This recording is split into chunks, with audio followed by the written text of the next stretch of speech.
Are we heading for a war in Taiwan? The simple answer is yes.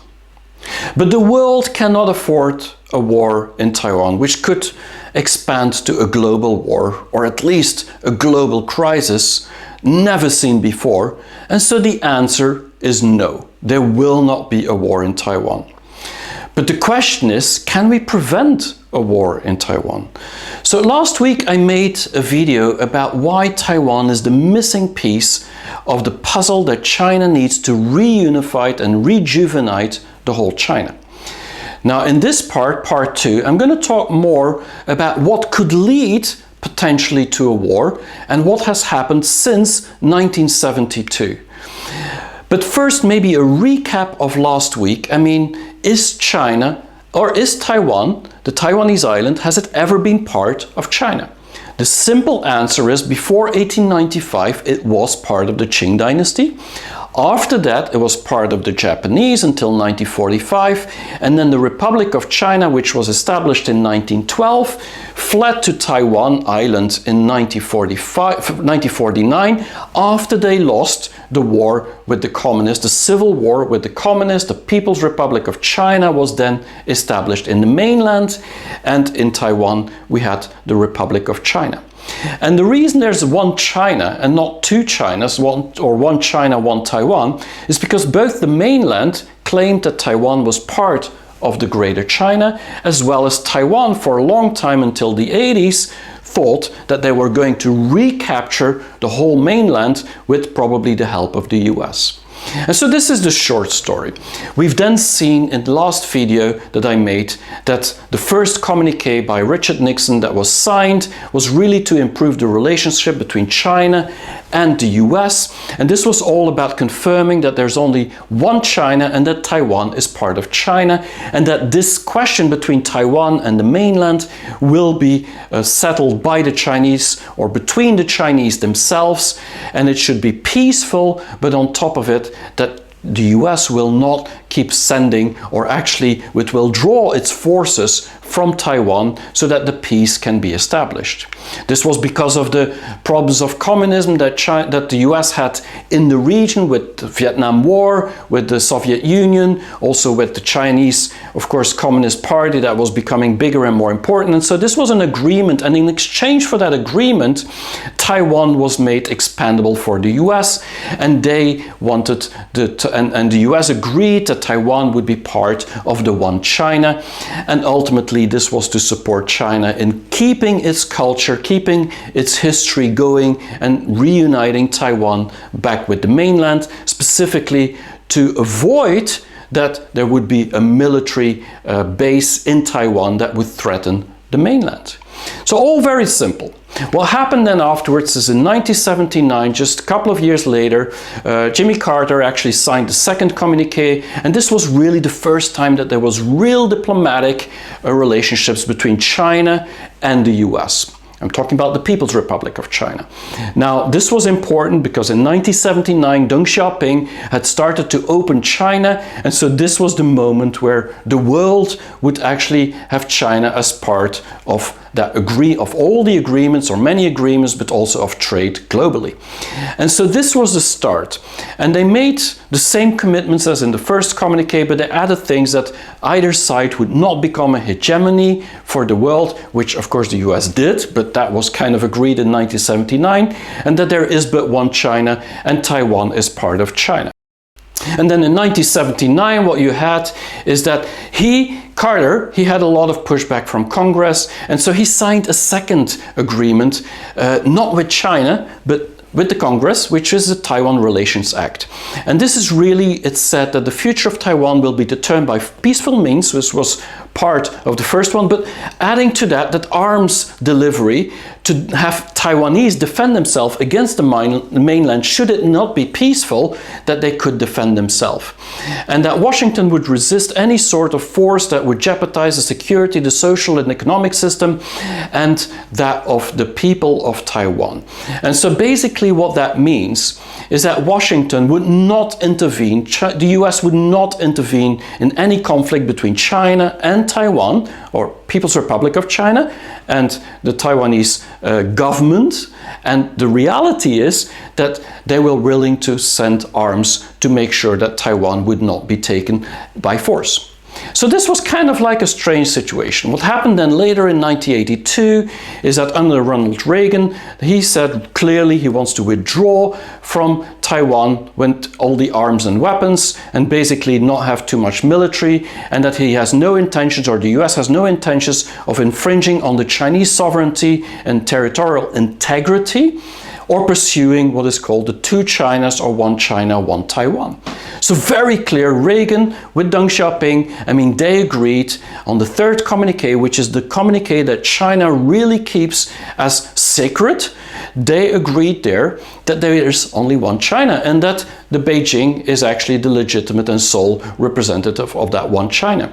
And that Washington does not seek to carry out a long-term policy of arms sales to Taiwan.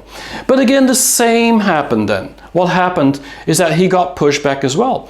And so that is when the 6 assurances came out. And this is saying that Washington will not send an end date for termination of arms sales. So everything they said in the third communique, they actually start to change that a little bit to please Taiwan government, or the Taipei government at that point. And so that they would not consult with China on US arms sales, so they can keep selling arms, and that was the whole idea, but also that they would not mediate on this peaceful reunification. Most important of these 6 assurances is definitely the last one, which is that they do not recognize, Washington does not recognize, Chinese sovereignty over Taiwan. And this is weird, because you say one China, and Beijing is actually the sole legitimate ruler of that one China, but Beijing does not have sovereignty over Taiwan. So it's like a house that's part of your house, but you actually are not owning that part. And so this is where they kept out. Now, Beijing expected in the third communique to be recognized as the sovereign leader or ruler over Taiwan, and in that communique, US acknowledged their request, did not accept or recognize that request. And so this is really what happened. But the question really is, if we look at all that, I mean, it's clear that the US and China had a solid agreement with the third communique, and then the US started creating this Taiwan Relations Act, as well as the 6 assurances, so 1 law and 6 assurances and 3 communiques they call it. So they created these other things to actually confuse and make it more ambiguous. And it's become extremely ambiguous since then. And the 100% ambiguity has to do with the fact that the US right now has to keep its commitments to the one China policy, and they cannot let go of this commitment, because if they let go, actually there's a war in Taiwan, because the People's Republic of China will make sure that the Taiwanese island will not become independent, because the US and other countries are actually representing and actually are committing to a two-China policy, or a two-China situation. So since Eisenhower, because of that, in 1960 when he went to Taiwan, since then no president of the US has ever visited the island. And this is why this visit of Pelosi was so dangerous and so different. But the other ambiguity is that, for Chinese point of view, they actually have to keep the reunification peaceful. Because if they are not doing that peacefully, the reality is that the US could say, well, you're not abiding according to the third communique. So both of them has to keep their word to do. China needs to be peaceful, and the US has to commit to the one China. But both of them, their actions sometimes speaks different than the words. Now the question is, if Taiwan is part of the mainland, of the one China, why can China then not fly with certain fighter jets over the island? Well, that is an agreement that's kind of been set by many countries in the world, that military, you cannot go within a certain range around the country. And there's like a dozen countries that have that kind of agreement with other countries in the neighborhood. Japan has that, South Korea has that, all because of North Korea, of course. But the reality is that for China, it's kind of odd, because that region, that Taiwan defined actually covers part of the Chinese mainland in the Fujian province. So they wouldn't be able to fly over their own province. So it's again very ambiguous. But this is where the red line is crossed sometimes. And for China, like a cat, it's really a balancing act. If they go too close, I mean, the US could call them out for not being peacefully reuniting the island with the mainland. Now, since 1989, what we've seen is that China has been growing like crazy, and most countries in the world has actually considered China as being the sole representative of the one China. And when I say China, I mean the People's Republic of China is the sole representative, and Beijing is the sole representative on itself. And so this is what happened over time. But in 2016, a lot of things changed. What changed is that Tsai Ing-Wen, the leader of the DPP, the Democratic Progressive Party, won the election. And so Taiwan Island, or Taiwan, is actually been a democracy since 1996. So this is not very long, I mean 25 years. And before that, it was really more an autocracy similar to China under the National Party, I mean under the Kuomintang, which is very different from actually what we see today. And so in 1996 they became a democracy, but the DPP lost. Actually, it was a two-party environment. And before it was a one-party state, pretty much, and then it became a two-party state. And usually, I mean, every 4 years, the Kuomintang won until 2016, and that's when the DPP won. And they definitely do not want that one China policy. They don't want to reunite with the mainland. And so what you saw from 2016 onwards, that more and more Taiwanese were voting for actually separating from the mainland, directly or indirectly. It had also to do with the other party, the KMT, that was losing a lot of its charisma and power because they weren't always doing a great job, maybe. So what happened then is that basically Taiwan changed. Now what we forget is that this is all 6 years old. I mean, it's very, very young. But that doesn't matter. The Taiwanese island right now is very different from 10 or 20 years ago, where most people wanted to reunite with the mainland. Today, most Taiwanese, or many Taiwanese, see themselves as China and Beijing using their economic force and power to actually force that reunification. And if you look at the deals between China and Taiwan, both on investment as well as on export, I mean, it's very clear that Taiwan is very dependent on China. They're the biggest export country is China, the mainland China, for Taiwan. And the biggest investment is also for them. And China has become thousands times bigger in just the last 30, 40 years compared to what they were before in 1980. And so China is using that force clearly to actually tell Taiwan that now they're so big that they should get back to that family and benefit from that growth of China. But Taiwanese don't always see it that way. The big issue started in Hong Kong, because that's the moment where the Taiwanese, who still believed until 2016-17 in this one country, two systems, started having disbelief that this would work for Taiwan, because it didn't work, according to many people in Hong Kong, for Hong Kong. And so Tsai Ing-Wen is a very much pro-Hong Kong fighter and pro-democracy fighter, and she was helping a lot of people in Hong Kong. So it's very clear what the direction is. They're considered the #1 democracy in Asia. So from a Western point of view, they're part of the Western family of democracies against the autocracies of the mainland. If you then ask the Taiwanese, and there's a survey being done, you see that most Taiwanese see themselves as Taiwanese and not Chinese. Maybe both Chinese and Taiwanese, but they consider themselves as an identity, being a specific identity. So all this has changed a lot over the past many, many years. I mean, this is less than 10 years. And so Taiwan is a different country now than it used to be 10 years ago. And that changes everything. But on the other hand, why did this happen? Well, according to the Chinese, this didn't happen because the Taiwanese changed, but it happened because the world changed.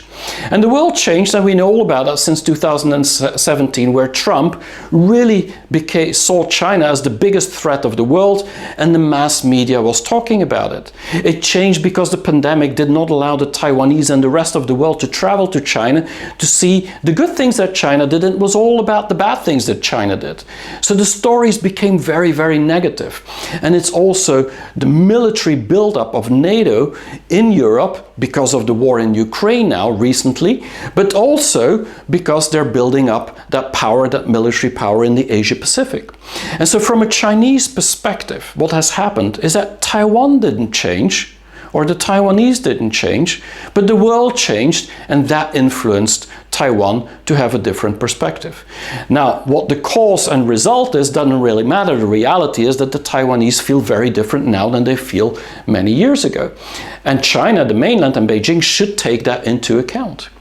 Now, if you look at it pure geopolitically, the reality is that Taiwan is extremely important for the mainland, because all of the container ships, all of the traffic, all of the export, all of it, most of it actually is going through the Taiwanese Strait. So if that would not be part of the mainland, and the US military bases would be part of the island, then like they have 400 bases, military bases around Asia Pacific already, the US, well, having a couple more into the region would really threaten their economic prosperity of China. And so they cannot afford that, even if the Taiwanese want it different. It's geopolitical suicide from a Chinese point of view.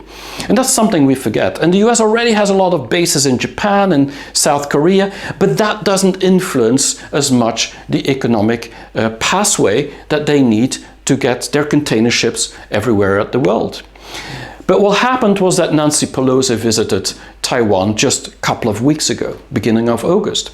And the evil witch of the West, like the Chinese like to call her, because she's really not a pro-Beijing or pro-China person, actually went to see Tsai Ing-Wen, and that made a lot of noise about it. And so the problem is not so much that she went to Taiwan, but the fact that there was a big tam-tam and a lot of noise about the fact that her plane was going to be shut down, and that this was something that she needed to do. And so everybody was making noise, but the only one not making noise was actually Biden. And Biden was the one that should have prevented her to go, because it's geopolitical suicide to actually have a war in Taiwan for the whole world, and definitely also for the US. But still he kept silent. And that is where China has a problem.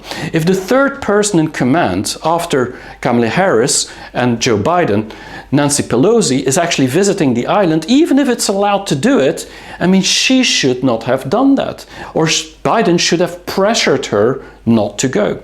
That didn't happen. And so this set a precedent again for China.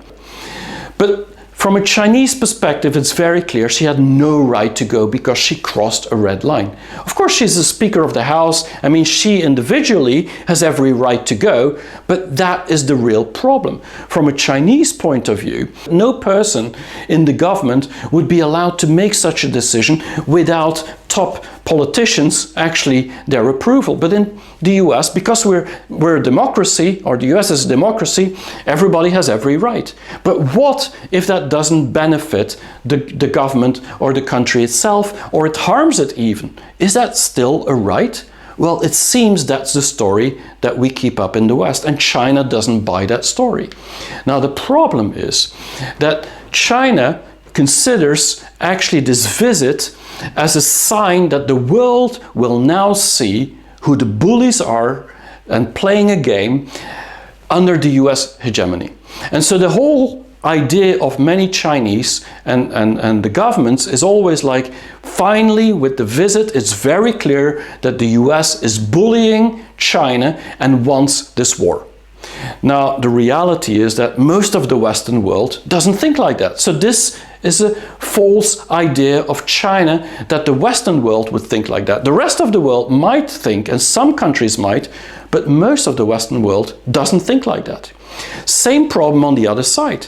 We in the West, we in the US, believe that the games that China has played in the area around Taiwan with sending planes and helicopters and vessels through, military vessels through the strait, shows that China is really playing war games and shows its expansionist character and really is becoming very dangerous. But that is not how the rest of the world looks at it. Maybe the Western world thinks like that, but the rest of the world doesn't think like that. And so the danger today and the risk of a real war is that we're both thinking something of the other part of the world that is actually not completely true. And so we're creating our own stories. Now, from a Chinese perspective, the problem is that they feel that we in the West, specifically America, has no respect for China and no respect for the agreements and the commitments that was made in the third communique.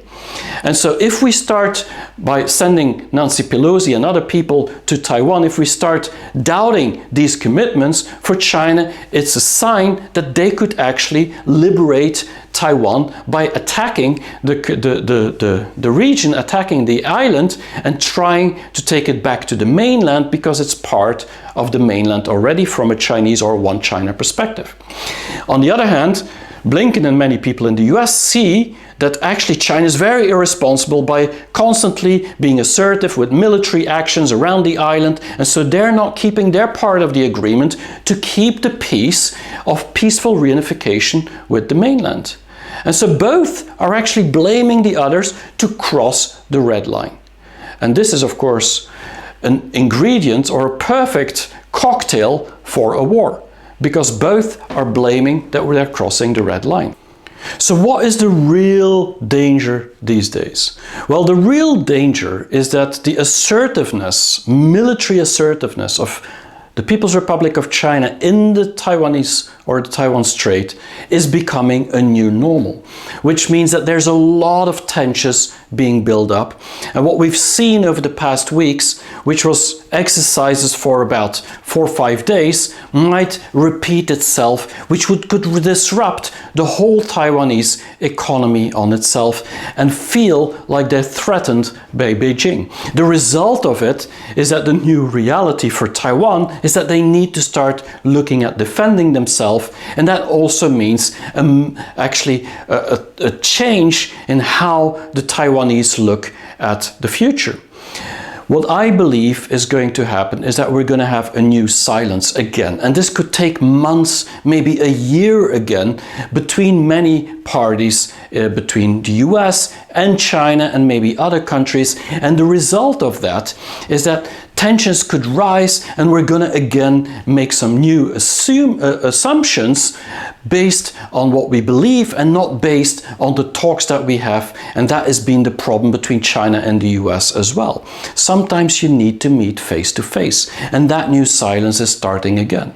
What's also going to change, and that is the biggest danger of all, according to me, is that more and more politicians in the West, whether it's in the US, in Japan, in South Korea, in the UK, in Germany, wherever, will feel that standing by Taiwan is now the new normal and will help them to promote themselves into their own constituencies. And so this is something very dangerous, because the democracies are losing grip over what can hurt or not hurt the countries where the politicians belong to.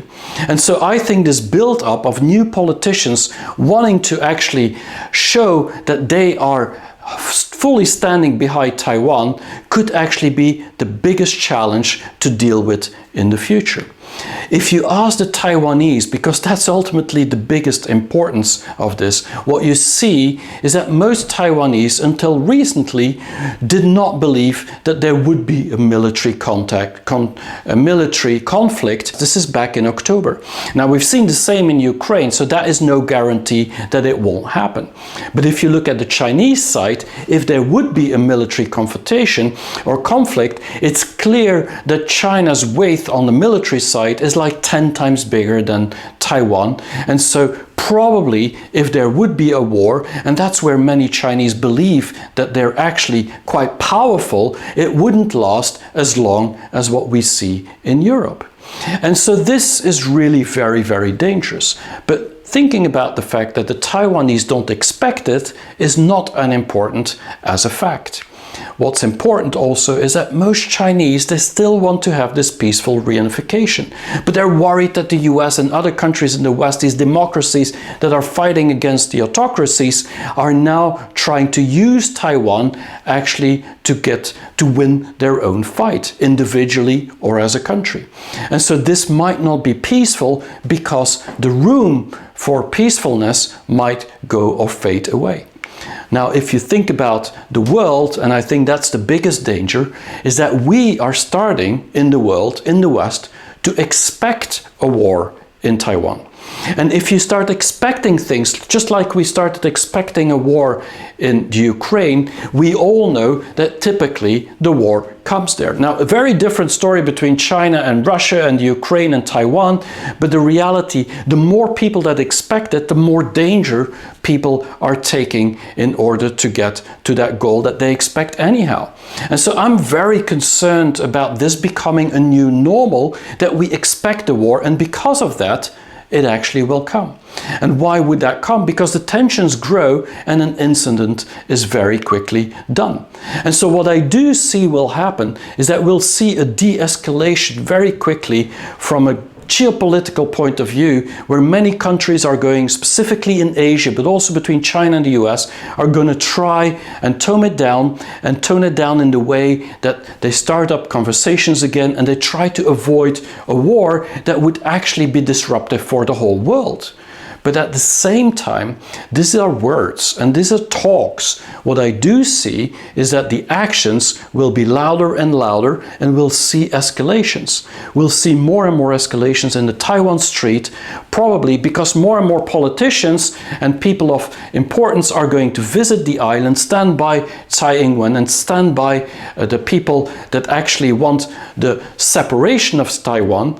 And so that is creating a big challenge. And so this is where the actions will be escalating and the words will probably be de-escalating, but the actions has the danger of any mistake and the whole war is there. And that is something we should be looking at. So we should be very careful to look at all the actions, not so much the words, to see why and how people are actually doing things they shouldn't be doing to keep the war from happening. And unless we actually try to get people to not escalate it and have more support for Taiwan, the chances are real that actually we're heading for a war. And that wouldn't be just a war in Taiwan, it would be a war on a global level. But maybe I'll make another video about this and how the effects of that would be on the world. Thanks for watching, and see you next week for another week's of Pascal's China Lens.